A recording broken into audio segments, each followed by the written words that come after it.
जीव भगवान के पास जाए तो उसके लिए मार्ग होना चाहिए।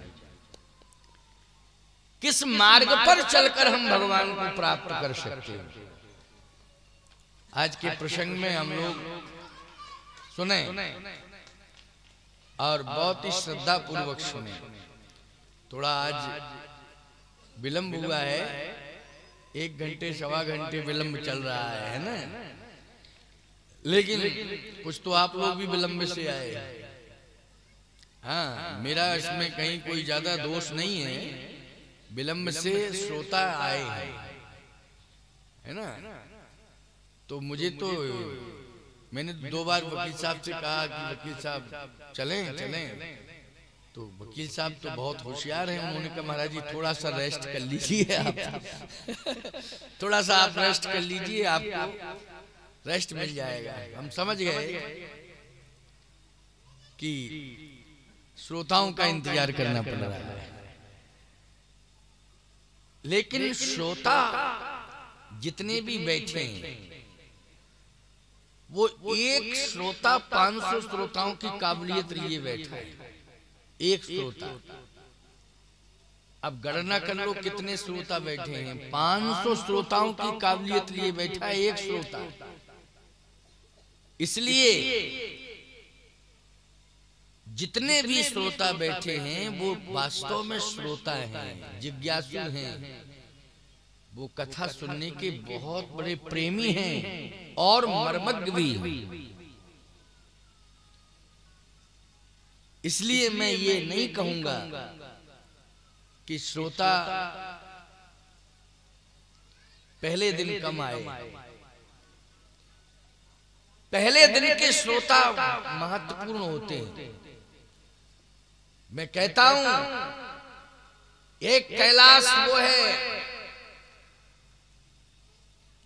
जो हिमालय के परिक्षेत्र में, क्यों भाई, नीचे मानसरोवर प्रवाहित हो रहा है। उस कैलाश के शिखर पर भगवान शिव बैठे हैं, लेकिन उन्हें केवल एक श्रोता मिला, पार्वती। क्यों भाई, पार्वती जी ने कथा सुनी हुआ, एक श्रोता, वो भी जगत जननी पार्वती जी। लेकिन यहाँ कितनी पार्वती बैठी हैं बोलो, हैं कितनी संख्या में बैठी हैं? ये सब पार्वती हैं। आप सब कैलाश परिसर में इतनी संख्या में श्रोता बन के बैठे हुए हो, तो ये नहीं कहा जा सकता है कि श्रोता कुछ कम आए हैं। और एक बात बता दूं, उस कैलाश के नीचे मानसरोवर प्रवाहित हो रहा है, लेकिन इस कैलाश परिसर में भगवान शंकर विराजमान हैं, श्री हनुमान जी विराजमान हैं। इस कैलाश परिसर में मानस रूपी मानसरोवर प्रवाहित हो रहा है। हो रहा है कि नहीं? वो भी मानसरोवर, ये भी मानसरोवर है। उसमें एक रस जल प्रवाहित हो रहा है, लेकिन इस कैलाश परिसर के इस मानस रूपी मानसरोवर में 9 प्रकार का जल प्रवाहित हो रहा है। 9 प्रकार का रस है। मानस में कितने प्रकार का रस है? 9 प्रकार का रस है। ये वैसे नहीं कह रहा हूं कि इस चातुर्य है, शब्द चातुर्य, ना, वास्तविकता है। 9 प्रकार का रस है रामचरितमानस में। इस मानस रूपी मानसरोवर में 9 प्रकार का रस प्रवाहित हो रहा है।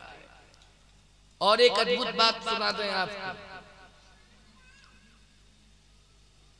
मानस रूपी मानसरोवर में डुबकियां लगाते रहना। 37 वर्ष, कितने वर्ष हो गए वकील साहब? 37वां वर्ष है ये। समय समय पर अभी पिछले उसमें रजत जयंती हुई थी ना, 2010 में, तो रजत जयंती महोत्सव मनाया गया था, तो उसमें मेरी कथा हुई। इसके बाद फिर अब कथा हुई, दूसरी बार हो रही है ना कथा। समय समय पर ये आयोजन, बाकी ये तो मानस की परंपरा का निर्वाह तो प्रतिवर्ष होता रहता है, नहीं मानस मंडलियों के द्वारा ये क्रमशः चला आ रहा है। लेकिन मैं एक बात कहता हूं, ये परंपरा को ढोना नहीं है। यदि कोई ये कहता है कि ये परंपरा को ढोना है तो गलत। ये स्वस्थ परंपरा है, इसे हम ढो नहीं रहे हैं, बल्कि इस परंपरा को हम सिरोधार्य कर रहे हैं। ढोना अलग बात है और सिरोधार्य करना अलग बात है। ढोने वाला व्यक्ति भी सिर को ही अपना आधार बनाता है। ए बेटा, कुर्सी को मत सरकाओ, शांति से बैठो, है ना, बात नहीं करना है। तो मानस रूपी मानसरोवर में डुबकियां लगाना क्यों जरूरी है? तुलसीदास जी ने एक चौपाई लिखी, कहे मन करी विषय अनल बन जरई,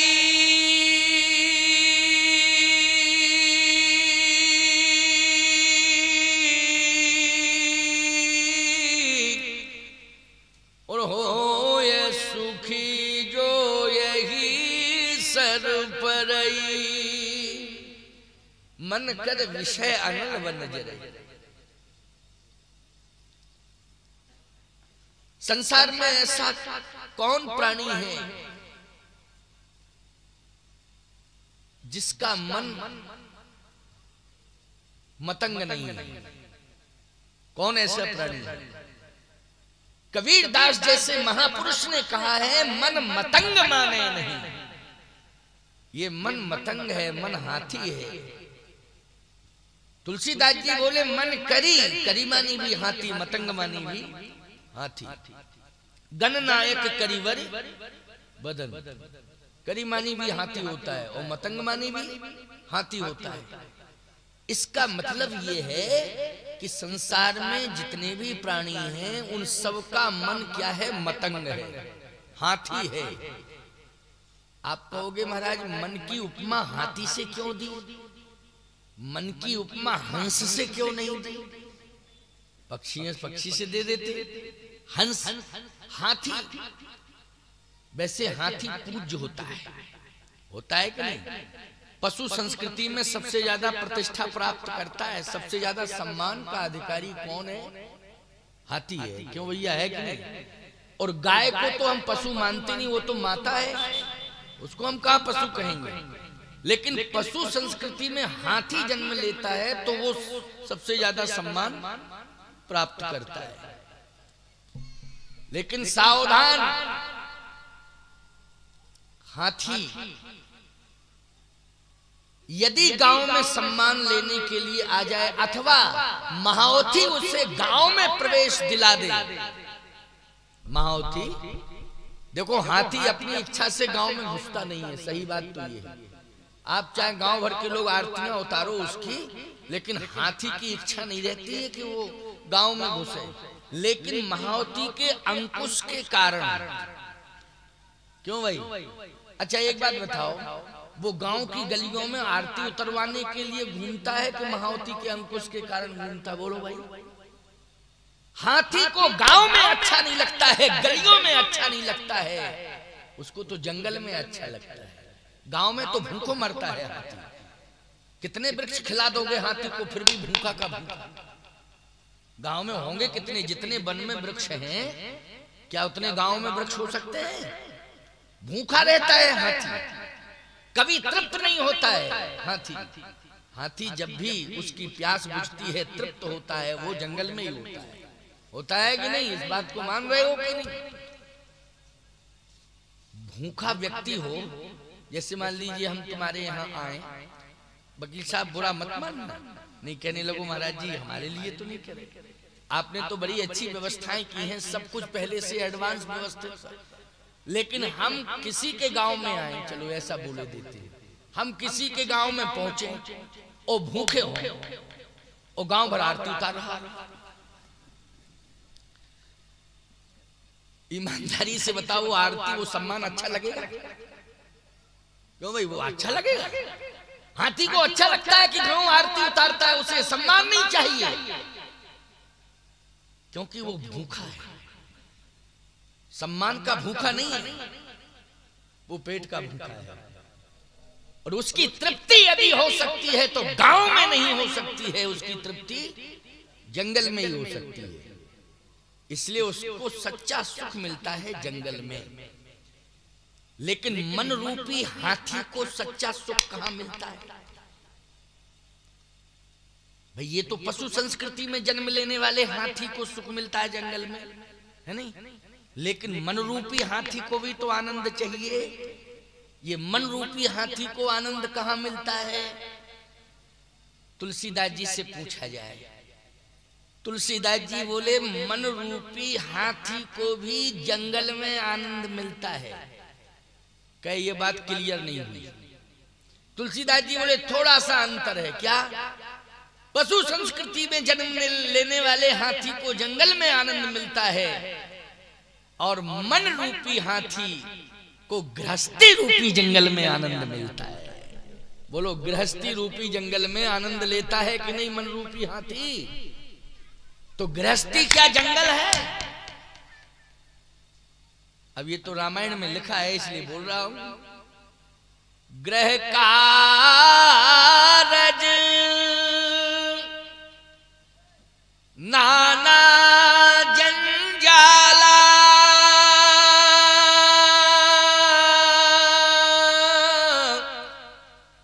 तेयति दुर्गम शैल विशाला। ईमानदारी से बताओ, ये गृहस्थी रूपी जंगल में ये मन रूपी हाथी आनंद ले रहा है। जंगल में पहाड़ होते हैं, गृहस्थी रूपी जंगल में भी समस्याओं के बड़े बड़े पहाड़ होते हैं। बोलो होते हैं कि नहीं? बहुत बड़े बड़े पहाड़ होते हैं, समस्याओं के पहाड़ होते हैं। लेकिन फिर भी वो समस्याओं के पहाड़ों के बीच में आनंद लेता रहता है। लेता रहता है कि नहीं? लेता है वो। किसी ने फिर पूछा कि जंगल का हाथी अगर जंगल में आनंद ले रहा है तो क्या जंगल छोड़ना नहीं चाहता? वो मन रूपी हाथी गृहस्थी रूपी जंगल में आनंद ले रहा है तो गृहस्थी छोड़ना नहीं चाहता है क्या? मन रूपी हाथी भी गृहस्थी रूपी जंगल को छोड़ना नहीं चाहता है। संसार में मन तुम्हारा कलकत्ता चला जाए लेकिन लौट के फिर घर में ही आ जाता है। वो बड़े जल्दी आता है। क्यों भाई? बहुत जल्दी आता है। अभी आप कुरुद में बैठे, चर्रा में बैठे, ये ग्राम चर्रा में बैठे, ग्राम चर्रा में आप बैठे हैं और न टिकट कटाया न कहीं गए और मन कलकत्ता पहुंच गया। और फिर सोचते सोचते थोड़ा सा सोचा और फिर चर्रा में आ गया मन। आ गया कि नहीं आ गया? कितनी जल्दी भागता है, कितनी जल्दी आता है। आता है घर में ही। लेकिन एक बात सुन लीजिए मेरी, मन रूपी हाथी को भी गृहस्थी रूपी जंगल छोड़ना पड़ता है। पशु संस्कृति में जन्म लेने वाले हाथी को भी प्रकृति जन्य जंगल को छोड़ना पड़ता है। दोनों को छोड़ना पड़ता है। किन हालातों में छोड़ना पड़ता है इस पर विचार करना है। कौन सी परिस्थिति में जंगल छोड़ना पड़ता है इस पर विचार करना है। कब? जब जंगल में आग लग जाती है तब। जंगल में जब आग लग जाती है, अच्छा बोलो जंगल में आग लग जाए तो हाथी जंगल में रहेगा कि भागेगा? जंगल छोड़ के भागेगा। मरेगा क्या वो तो भागेगा। लेकिन जिस दिशा में वो जाएगा उस दिशा में उसे आग ही आग दिखाई देगी। निकलने की कहीं कोई गुंजाइश नहीं। तो जिस जंगल में वो आनंद ले रहा था, आज उसी जंगल को छोड़ने के लिए छटपटा रहा है कि नहीं छटपटा रहा? लेकिन उसे रास्ता मिल नहीं रहा है कि मैं किस रास्ते से निकलूं। फिर वो हाथी भगवान से कहता है मुझे बचाओ, बचाओ। भगवान ने कहा क्या हो गया? कहे जंगल में आग लग गई है। पूरे जंगल में आग लग गई है, अब मुझे बचाओ। भगवान बोले तुम किलो 2 किलो 10-20 किलो के होते तुम्हें उठा लेता ऊपर, लेकिन तुम तो बहुत वजनदार हो। कहे सरकार ऊपर उठाने की जरूरत नहीं है, फिर इसी जंगल में व्यवस्था देने की जरूरत है। इसी जंगल में यदि आपकी कृपा हो जाए तो मैं बच सकता हूं। भगवान ने कहा कैसे बचोगे? तो हाथी ने कहा कि इसी जंगल में अगर एक जल से भरा हुआ सरोवर आपकी कृपा से प्रकट हो जाए तो भले ही जंगल में आग लगी रहे, लेकिन मेरा बाल वांका होने वाला नहीं है, मैं सुरक्षित बच जाऊंगा। बस आपकी कृपा से इस जंगल में एक जल से भरा सरोवर प्रकट हो जाए। अच्छा बोलो, आग लगे हुए जंगल के मध्य में जल से भरा हुआ सरोवर अगर प्रकट हो गया, ईमानदारी के साथ बताओ बोलो, वो हाथी बच जाएगा कि नहीं बच जाएगा? बच जाएगा। बस अर्थ समझ में आ जाना चाहिए। ये मन रूपी हाथी भी गृहस्थी रूपी जंगल में आनंद लेता रहता है, लेकिन जिस समय इस जंगल में वासना की आग लगती है, उस समय यह मन रूपी हाथी तड़फने लगता है, व्यथित होने लगता है, यह हाथी व्याकुल होने लगता है। इस हाथी के सामने, मन रूपी हाथी के सामने बचने का कोई विकल्प नहीं होता है, तो उस समय वो प्रार्थना करता है कि हे प्रभु मुझे बचाओ बचाओ बचाओ। भगवान ने कहा कैसे बचोगे?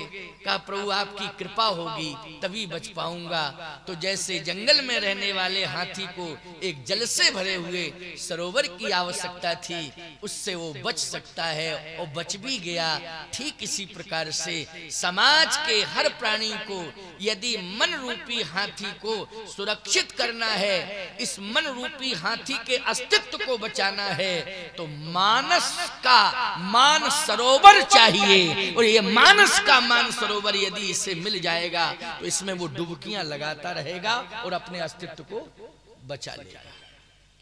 इसलिए बचने का एक ही उपाय है कि मन रूपी हाथी के अस्तित्व को बचाने के लिए मानस रूपी मान सरोवर में डुबकियां लगाना आवश्यक है। नहीं तो ये मन रूपी हाथी पागल हो जाएगा, और ऐसा पागल होगा प्यारे कि कहां ले जाएगा इसका कोई ठिकाना। अच्छा, पागल का कोई ठिकाना होता कहां जावे और कहां ले जावे? सावधान, अगर हमें अपने अस्तित्व को, व्यक्तित्व को बचाना है तो हमें पहले मानस रूपी मानसरोवर में डुबकियां लगानी पड़ेंगी। और यही कार्य हम सब कर रहे हैं कि मानस रूपी मानसरोवर में डुबकियां लगा रहे हैं। ये सौभाग्य आप सबको मिल रहा है, ये भगवान की कृपा से ही मिल रहा है। लेकिन भगवान तक कैसे पहुंचे? हमारा मन जो है ऐसा हो जाए कि वो हमें भगवान तक ले जाए। इसके लिए हमें क्या करना पड़ेगा? तो प्यारे 3 मार्ग हैं भगवान तक पहुंचने के लिए, उनमें से कोई मार्ग आप एक चुन लें। आप कहो महाराज पहले ये बताओ 3 मार्ग कौन है? वेद कहता है ज्ञान मार्ग, कर्म मार्ग, उपासना मार्ग। क्यों भाई? 3 ही मार्ग है ना, ज्ञान मार्ग, कर्म मार्ग और उपासना मार्ग। बहुत से लोग हैं जो ग्रामीण जीवन में रहते हैं, ग्रामीण परिवेश में रहते हैं, खेती किसानी करते हैं, कृषक हैं। ईमानदारी से बताओ, उनके लिए सबसे सरल और सुगम मार्ग है कर्म मार्ग। कृषि निरावहि चतुर किसान, जिम बुध तजहि मोह मद मान। कर्म मार्ग, आप लोग कर्म मार्ग के माध्यम से भगवान को प्राप्त कर सकते हैं। और सुनिए, भक्ति मार्ग, जिसको उपासना मार्ग कहते हैं। हम महात्मा लोग उपासना मार्ग के माध्यम से भगवान को प्राप्त करते हैं। वो लोग करते हैं कि नहीं? किसान कर्म मार्ग के माध्यम से भगवान को पाना चाहता है, हम महात्मा उपासना मार्ग के माध्यम से भगवान को पाना चाहते हैं। लेकिन जो कर्मकांडी ज्ञानी हैं वो ज्ञान मार्ग के माध्यम से परमात्मा को प्राप्त करना चाहते हैं। लेकिन मार्ग हैं 3। अच्छा आप विचार करना, अयोध्या में ही वो परमात्मा क्यों आया? बोलो, अयोध्या में परमात्मा प्रकट हुआ कि नहीं? परमात्मा अयोध्या में क्यों प्रकट हुआ? क्योंकि अयोध्या में 3 मार्गों का निर्माण महाराज श्री दशरथ के जीवन में 3 मार्गों की उपलब्धि हुई। महाराज श्री दशरथ के जीवन में 3 मार्गों की उपलब्धि हो चुकी थी। आप कहो महाराज 3 मार्गों की उपलब्धि? हाँ, ज्ञान मार्ग के रूप में कौशल्या मिल गई, और कर्म मार्ग के रूप में कैकेयी मिल गई, और उपासना मार्ग के रूप में सुमित्रा मिल गई। बोलो, ये 3 मार्ग उपलब्ध हुए कि नहीं हुए महाराज श्री? ये सौभाग्य है महाराज दशरथ का। लोग कहते हैं दशरथ जी ने 3-3 शादियां की। महाराज श्री दशरथ ने 3-3 शादियां की, तो दूसरा बोला इसलिए 3-3 शादियां की क्योंकि संतान नहीं हो रही थी, तो संतान की प्राप्ति के लिए महाराज दशरथ ने 3-3 शादियां की। गलत। महाराज श्री दशरथ जैसा महान दुनिया में कोई नहीं हो सकता है। महाराज श्री दशरथ जैसा भक्त दुनिया में कोई नहीं हो सकता है। महाराज श्री दशरथ जैसा ज्ञानी दुनिया में कोई हो नहीं सकता। महाराज श्री दशरथ जैसा उपासक दुनिया में कोई नहीं हो सकता। महाराज श्री दशरथ 3 काल त्रिभुवन जग माही, भूरि भाग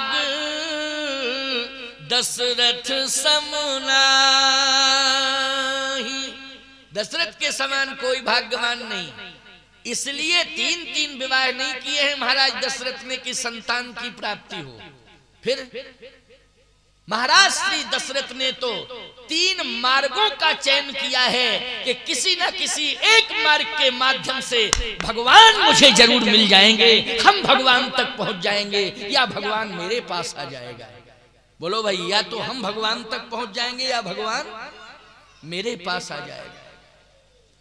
एक बात और सुन लो, पत्नी का बहुत बड़ा योगदान होता है भगवत प्राप्ति में। भगवत प्राप्ति में पत्नी का बहुत बड़ा योगदान होता है। पत्नी केवल भोजन बनाने के लिए ही नहीं आती है। पत्नी केवल आपके घर की व्यवस्था संभालने के लिए ही नहीं आती है। याद रखना, भगवान की कृपा से ही आपको धर्म पत्नी मिली है। वो धर्म पर चलाकर आपको भगवान से मिलाने के लिए आती है। वो धर्म पर चलाती है और परमात्मा से मिलाती है। ये धर्म पत्नी का कार्य है। सामान्य रूप में नहीं इसको लेना चाहिए, ना इसकी व्याख्या इस तरह से करनी चाहिए। लोग पता नहीं पत्नी पर कितने प्रकार की टिप्पणियां करते हैं कि नहीं। हम तो कहते हैं, वक्ता लोग भी विभिन्न प्रकार की बातें करते हैं। बोले वो साहब वाइफ जो पति की लाइफ कैंची की तरह काटते हो, वाइफ पता नहीं क्या क्या व्याख्या करने लगते हैं। अपने मन से ही करते रहते हैं, जो कहना होता है कहते रहते हैं। नहीं होगी कहीं वाइफ। हमारे यहाँ तो भारतीय सनातन संस्कृति में धर्म पत्नी कह करके संबोधित किया जाता है। बोलो, पति जब भी संबोधित करता है तो यही कहता है, महाराज जी ये धर्म पत्नी है मेरी। यही संबोधन होता है कि नहीं होता है? बोलो भाई। और ऐसा बोलना ही चाहिए, साधारण नहीं होती है पत्नी। महाराज श्री दशरथ की 3 पत्नियां हैं। इन तीनों पत्नियों का योगदान कितना बड़ा है जरा सुनिए। वैसे कैकेयी का चरित्र लोग अलग ढंग से प्रस्तुत करने लगते हैं, वो एक अलग विषय है। जब चर्चा होगी, प्रसंग आएगा तो सुना दूंगा। अभी तो मैं आज परमात्मा को प्राप्त करने के लिए इन 3 मार्गों का जो निर्माण हुआ है, उनमें से कौन सा मार्ग हम चुने जिस मार्ग के माध्यम से हमें परमात्मा मिल जाए, इस पर चर्चा हो रही है।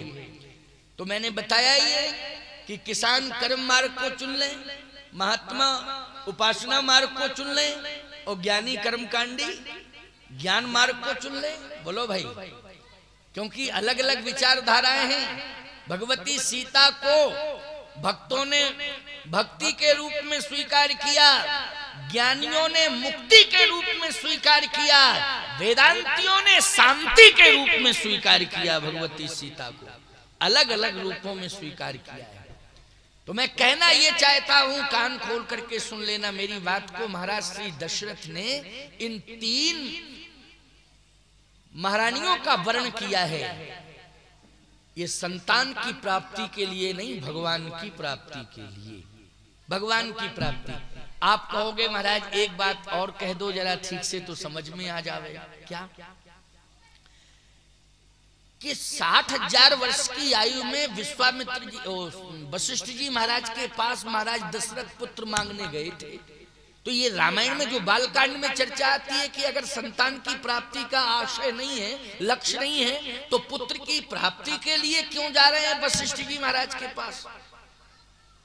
अब मैं इसका स्पष्टीकरण दे रहा हूं, बहुत अच्छे ढंग से दे रहा हूं। पहले आपको यह समझना पड़ेगा कि महाराज श्री दशरथ हैं कौन। पूर्व में महाराज श्री दशरथ कै स्वयं भूमनु अरु सतरूपा ओ जिनते भई नर सृष्टि अनुपा दंपति धर्म आचरण नीका ओ अजहु गावु श्रुति जिन करली का। ये महाराज मनु है, महाराज दशरथ। कौशल्या जी शत्रुपा है और इन्होंने नैमिषारण्य में तपस्या की और तपस्या के बल पर इन्होंने परमात्मा को अपने पास बुला लिया। बोलो, ये परमात्मा के पास गए तपस्या करके कि परमात्मा को अपने पास बुलाया? और ऐसे परमात्मा को अपने पास बुलाया जो बिना पैर वाला है। बिन पग चले सुने बिन काना। नहीं तो परमात्मा की श्रेणी में तो भगवान शिव भी आ जाते हैं, क्यों भैया? भगवान विष्णु भी आ जाते हैं। लेकिन विधि हरिहर तप देख अपारा ओ मनु समीप आए बहु बारा ओ मांगहि बर बहु भांति लुभाए ओ परम धीर नहीं चलत चलाए। ना तो ब्रह्मा जी को चाह रहे हैं, स्वयं भगवान शिव कहते हैं कि मांग बर जो वर मांगेगा सो मैं दूंगा। मांग बर कहा, बर में हमें यही चाहिए कि ब्रह्म मिल जाए। बर में क्या चाहिए? ब्रह्म मिल जाए। ब्रह्मा जी ने कहा मांग बर, मनु जी ने कहा ब्रह्म मिले अगर बर देना चाहे तो। भगवान विष्णु ने कहा मांग बर, मनु जी ने कहा ब्रह्म चाहिए, ब्रह्म। तो याद रखना, ना तो ब्रह्म को स्वयं विष्णु दिला पाए और ना ही ब्रह्म को भगवान शिव पहुंचा पाए और ना ही ब्रह्म को ब्रह्मा पहुंचा पाए। बोलो, पहुंचा पाए मनु तक? सब कह के चले गए वापस, लेकिन ब्रह्म को इस धरती पर न ब्रह्मा उतार पाए, न शिव उतार पाए, न विष्णु उतार पाए। लेकिन महाराज मनु और शत्रुपा की तपस्या ने निर्गुण ब्रह्म को सगुण बनाकर इस धरती पर उतार दिया है। ये है महाराज दशरथ और महारानी कौशल्या। ये महाराज दशरथ और महारानी कौशल्या है, यही महाराज मनु और यही शत्रुपा है। तो तपस्या ने बोलो उतार दिया कि नहीं उतार दिया? तपस्या के बल पर तो शंकर जी कैलाश छोड़ के चले गए, नैमिषारण्य पहुंच गए। तपस्या के बल पर ही बैकुंठ छोड़ करके नारायण चले आए। तपस्या के बल पर ब्रह्मधाम छोड़ करके ब्रह्मा चले आए। बोलो, सब ये तपस्या के बल पर आए कि नहीं? अरे और छोड़ो जी, स्वयं ब्रह्म आ गया।